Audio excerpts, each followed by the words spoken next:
Try to initiate release sequencer. On my mark. 5. We're on express elevator to hell. Going down. 2. 1. Mark.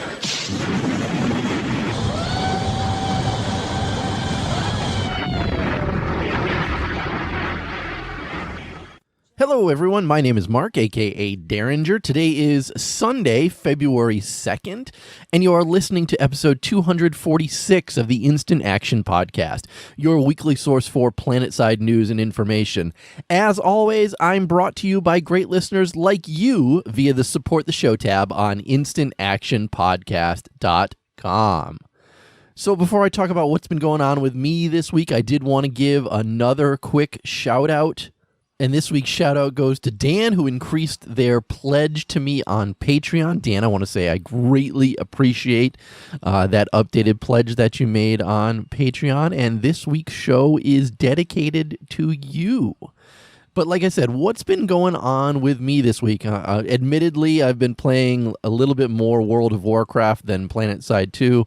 I did still get a couple PlanetSide 2 sessions in, but been rushing my way to 20. Rushing my way to 60 in World of Warcraft, and I've been taking it slow up until this point, but now I'm in a guild that is doing Molten Core in one night, and Onyxia quickly on another night. So I needed to kind of get my ass in gear and catch up to them because I'm lagging behind everybody else in the guild. So I made a concerted effort this week in World of Warcraft to push my way to 60, and I did make 60, and I'm already attuned for Molten Core, so I'll be doing that next week, and I'm working on my Onyxia attunement right now, so I can be ready for that next week as well. So like I said, I've been focusing a lot on World of Warcraft this week, but I've also, like I said, played a little bit of PlanetSide 2. I participated in B-Way's outfit spotlight that happened on Twitch. I'm going to talk about that later on in this week's show as well.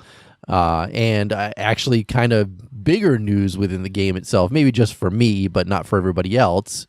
I was asked to join B-Way full-time on my Vanu character. And yeah, I know it's just a personal thing. With the way B-Way works is they have a outfit below them called L-Way, learning the Bushido way, that you have to join first before you can join B-Way, and then you need to basically show how well you play within the game. There's some metrics and stuff like that that I've never hit in my life because I'm not a great PlanetSide 2 player, but because I am a good engineer in PlanetSide 2 and a good support player, I actually got promoted this week. So that's some exciting news for me. So if you see my character, the Derringer, in-game on Vanu, you'll note that I will have some shiny new B-Way tags going forward. Other than that, let's talk about what's in store for this week's show. So it's been pretty quiet on the Rogue Planet Games front, but there was some important PC maintenance that happened that I want to talk about. After that, I want to go over Wrel's tweet that teased some new things coming to the game. Then I want to do a quick spotlight on a streamer that's been doing some outfit spotlights for the community. Like I said, he did B-Ways this past week. And then I'm going to finish this week by talking about something I missed last week, and that was Paul's comments about the RPG spinoff from DBG. So strap in as we hot drop into another episode of the Instant Action Podcast.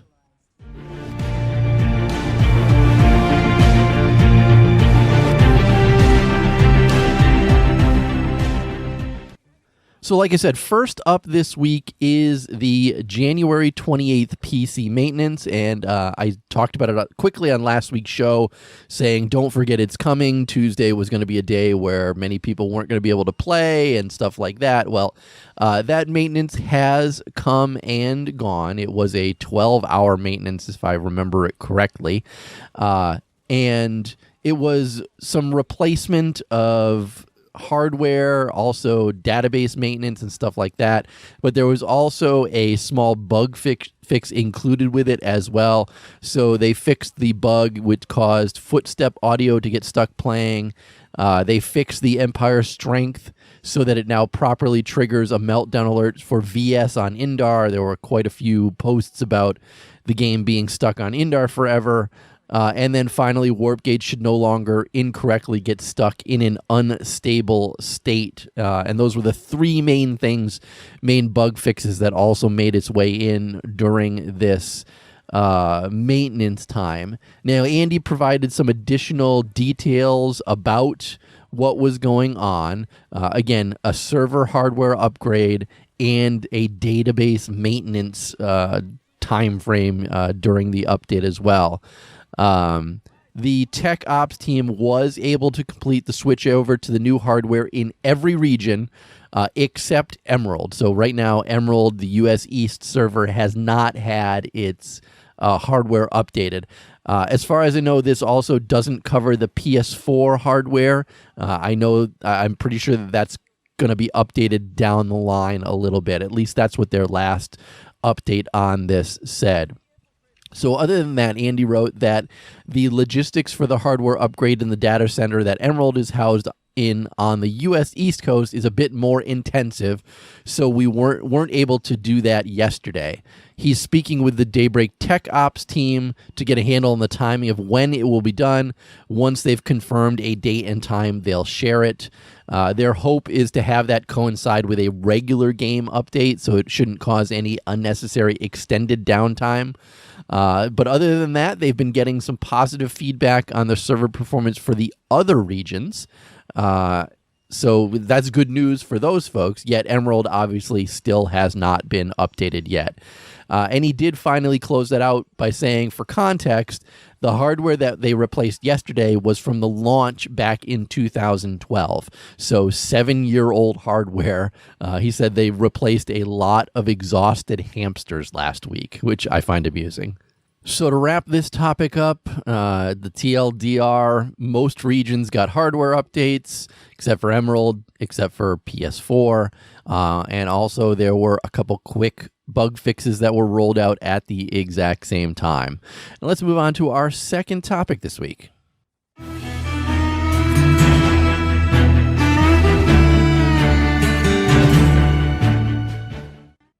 That second topic was a cryptic tweet posted by Wrel this last week on Twitter. He tweeted streamlined user experience ? And then check, and then hashtag PlanetSide2. And looking at it, it's a picture. It's clearly some sort of error picture that he got when doing something, because it's got the character selection screen, but also your My Character screen overlaid on top of it. And the interesting thing, though, that people picked up on this one is that a bunch of new icons are visible in this tweet that he put out. And people were quick to see this stuff. So right now, there's a new icon above the Daybreak Cache icon, and there's a new icon above the certs icon on the character screen. Also, in the bottom section, if you hit the escape key and you see you've got all the choices along the bottom, like your character screen, the map screen, guns, etc., or loadouts, etc., one of them actually shows an upside-down tank now.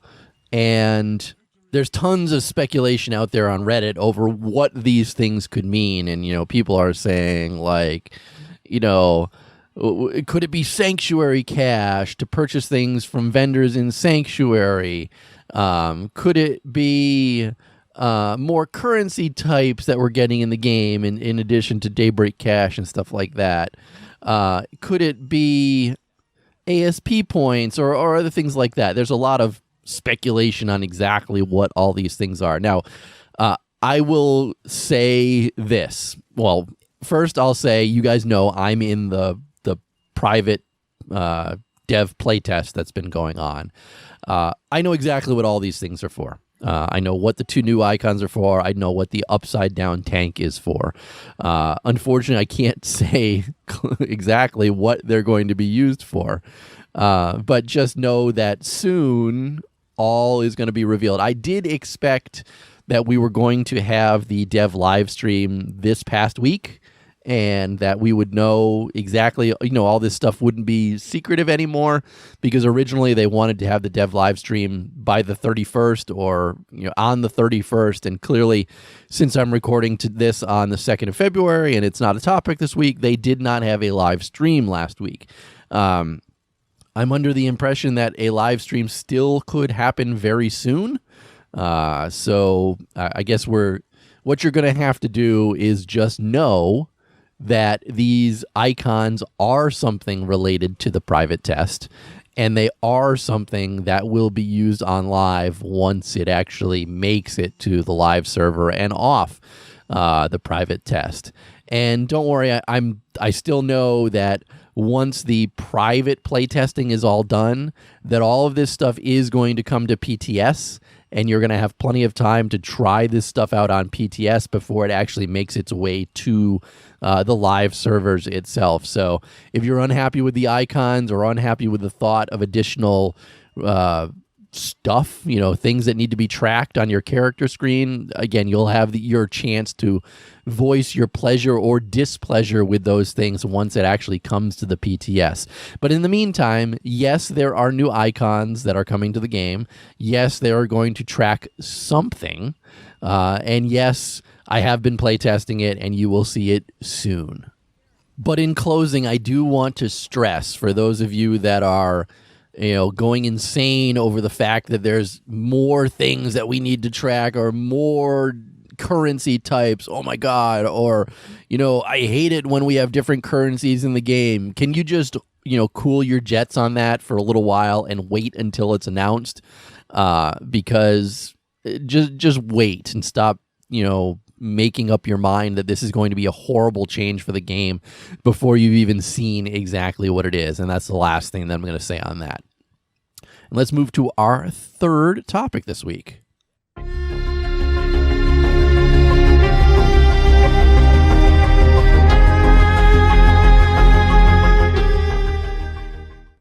So third up this week, I wanted to take a moment and talk about Twitch streaming and things like that within the community itself, because as I mentioned at the start of this week's show, I participated in B-Way Ops this past Friday when they were hosted by Archie on Archie TV on Twitch for one of his outfit spotlights. And I wasn't familiar with Archie prior to this, but I want to say that he did an excellent job kind of hosting this on Twitch itself. He was in our squad, and so he was in our squad and in our outfit communications as well. So he could hear everything that we were saying. He could hear where we were going for next bases that we were either attacking or defending. But he didn't actually play with us. He played the entire game in an observer cam, which Rogue Planet Games was nice to give him, and basically situated himself inside various places that we were attacking and defending, and did some small commentary about what was going on during our ops. And it made me realize that I don't give enough love to the folks on Twitch that are live streaming gameplay and outfit stuff for various outfits and people playing PlanetSide 2. And I think that these people are kind of the unsung heroes within the streaming community of PlanetSide 2, because I don't think they get a lot of shout outs from the devs or things like that.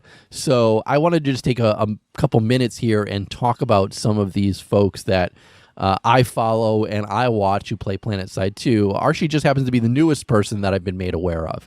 But I do follow folks like, I follow Aflick.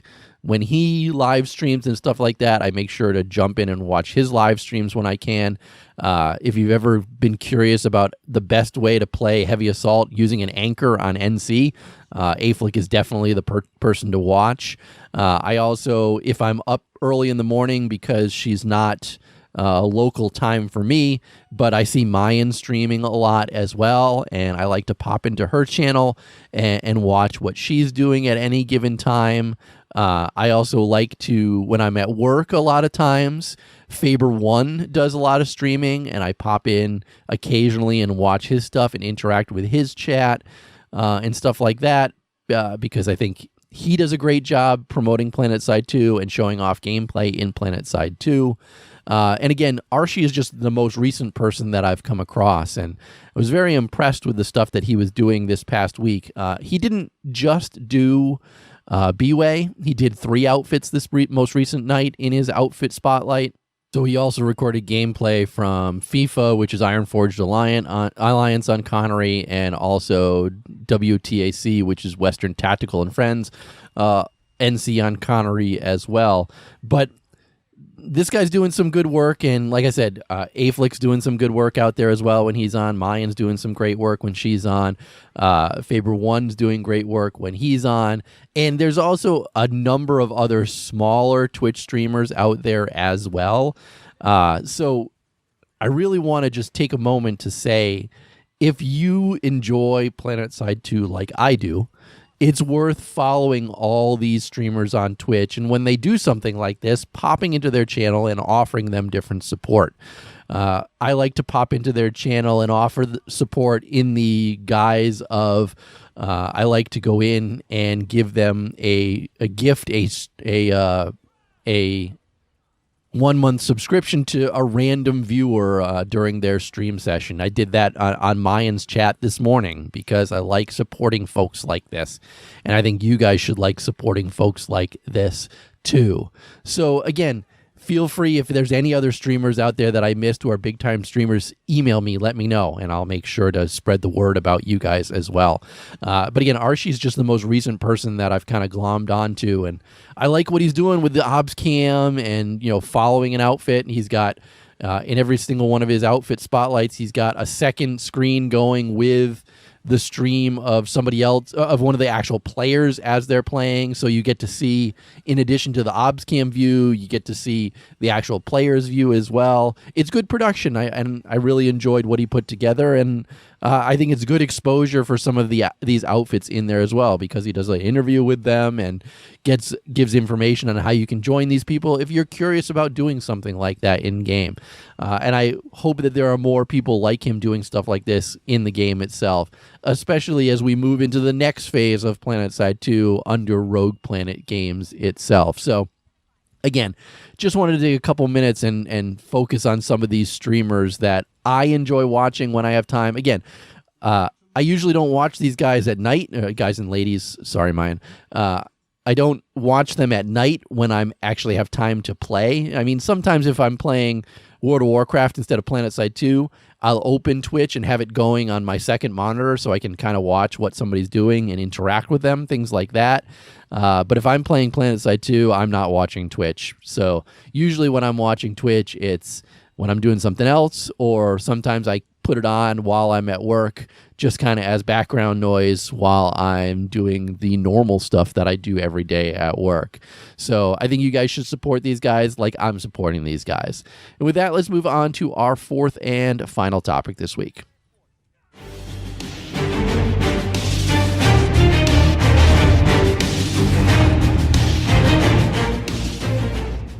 So that last topic is something that I didn't cover on last week's show, and I feel that I'm kind of remiss for not covering it. I've kind of made the Rogue Planet Games announcement, and it was kind of all, you know, kittens and flowers and roses, and everybody was happy about everything. But there was a other side to the Rogue Planet Games announcement, and that would be of the devs that were most recently let go from Daybreak Games prior to the increasing of folks over there to the current group of people that we have now doing the PlanetSide 2 development for Rogue Planet Games. And one of those people in particular, Paul Giaggio, who we kind of knew and loved, especially for his mohawk, but not only for his mohawk, he made a response to the Polygon article that was published with some quotes from folks in there. And one of the quotes came from Jack Emmert, and Jack Emmert is the CEO of Dimensional Inc. Games, which is one of the ones I didn't mention last week. Dimensional Inc. Games is now the franchise studio for DC Universe Online. He said Daybreak Games itself is going to remain a publisher, but it's really going to take a back seat, and it's no longer going to be centrally directing its game studios. Instead, we're really trying to push responsibility for the franchises down to the developers who are most close to it and really kind of adopt this franchise-first philosophy. And Paul's response on Twitter was, as opposed to before when game designs were dictated from on high and we were forced to work on a BR clone that had literally zero marketing and then 35 people lost their jobs 2 weeks later, ? If quote-unquote responsibility means quote-unquote agency, that would have been nice 200 people ago. So, as you can see, not everyone is completely happy with the spin-off of all these various franchises. And again, the spin-offs are that this new one for Dimensional Inc. Games is going to be handling DC Universe Online. Dark Paw Games is going to be handling the EverQuest franchise, and Rogue Planet Games, of course, is going to be handling the PlanetSide franchise in whatever direction it goes for the future, whether that continues as PlanetSide 2 or turns into PlanetSide 3 or whatever. So clearly Paul is not happy with the response that they're getting from, exactly what's going on, or what happened with the spinoff here. And not only that, then you get people like Brian Burness posting a GIF in response to that, which is, it's the toasting scene from Wolf of Wall Street. So clearly he agrees with exactly what Paul is saying on this.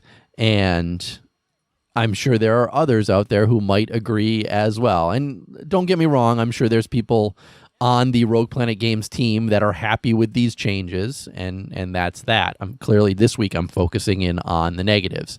So Paul does want to close by saying that he's proud of the work that they did, and it was a pleasure to work on, but it's tragic how much we could have accomplished with more resources and coordination.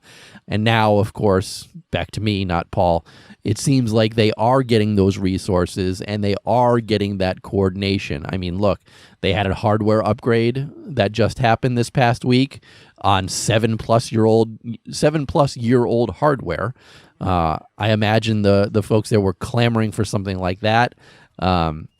We saw the photo last week. There's 29 people in that photo, which means I'm assuming that they now have more programmers, more artists, more everything working on PlanetSide 2 than they did a year ago at this time. Because again, don't forget, last year in May, I was down in San Diego visiting the studios, and I met everyone working on PlanetSide 2, and it was a very small team. And so we know only 2 of those were left over, yet now we're back up to 29 people working on the PlanetSide franchise. So I can completely understand why Paul is less than thrilled with all this information coming out. Now, I'm pretty sure that he's happy where he is now doing something different, just like everybody else I'm sure is happy out there doing something different than working on this and being employed and all kinds of stuff like that. But I'm sure there's some baggage with being sent off or being fired from working on something that you enjoyed working on.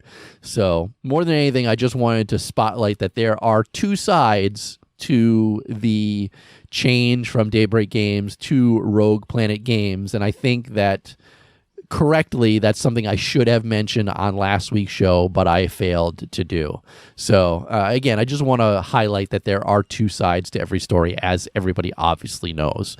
But let's wrap up this week's show and move on to housekeeping. Housekeeping. Housekeeping. Come back later, please. Housekeeping. Not now. Housekeeping. Go away. I coming anyway? So no voicemails, no emails this week, but I did get a nice comment on last week's show From a new listener, Tucano Nerd, who wrote, "My friend, I've been here, and today I'm back to leave you with some maybe useful words. Once again, I am impressed by your content, and it is now my number one priority in the internet. You are the only viable source of information on the game that I truly love, and for that I am both thankful and also angry for not having found you before. I would like to once again thank you for all your efforts on representing the PlanetSide 2 community to the developers. As you said, it is very hard, especially with the free hate coming from the jerks in the player base. I can only hope that you keep up the good work. If you can, let the developers know that there are a lot of players are here to support you guys in whatever we can. This game was more important to me than many things I have done in life. Because of platoon leading, I can comfortably speak in English, being a Brazilian, and next year, I will probably have an opportunity of an internship at NASA, all because of this game. Keep up the amazing work, my friend, and I will soon find a way to support you if I can. Best of luck, and I hope to see you in Araxis sometime." So, to Connor Nerd, I want to thank you for taking the time to write those kind words to me. Us content creators really love it when folks like you jump out there and sing our praises. A lot of us are very humble. I like to think of myself as very humble. And we love it when you guys do stuff like that. And, I'm impressed, that something like PlanetSide 2, in your case, can help make you more comfortable speaking English, especially as a non-native English speaker. And it could open up doors for you at something like NASA, which is friggin' amazing. So, congrats to you on something like that. And I guarantee that you're not the only person like this. I mean, just with the people that I play with in B-Way and Bax and stuff like that, I know there's a number of people that aren't U.S. folks that I'm constantly impressed that their English is as good as it is being non-native speakers. So just goes to show that PlanetSide 2 truly is a worldwide game. All right, that's going to be it for this week's show. So as always, how can you get in touch with me or the show? Well, first off, you should visit my website, which is www.instantactionpodcast.com. And like Tucano Nerd did, you can leave a comment on this week's show if you'd like to. You can also email me at instantactionshow@gmail.com or follow the show on Twitter at instactpodcast. But in closing, if you've enjoyed the show, please leave me a review on your podcast listening avenue of choice, whether it's iTunes, Stitcher, Google Play, or anywhere else. Also, feel free to tell your friends and outfit mates about the show. But finally, thanks for listening, and keep spamming that join combat, formerly known as Instant Action button. Derringer out.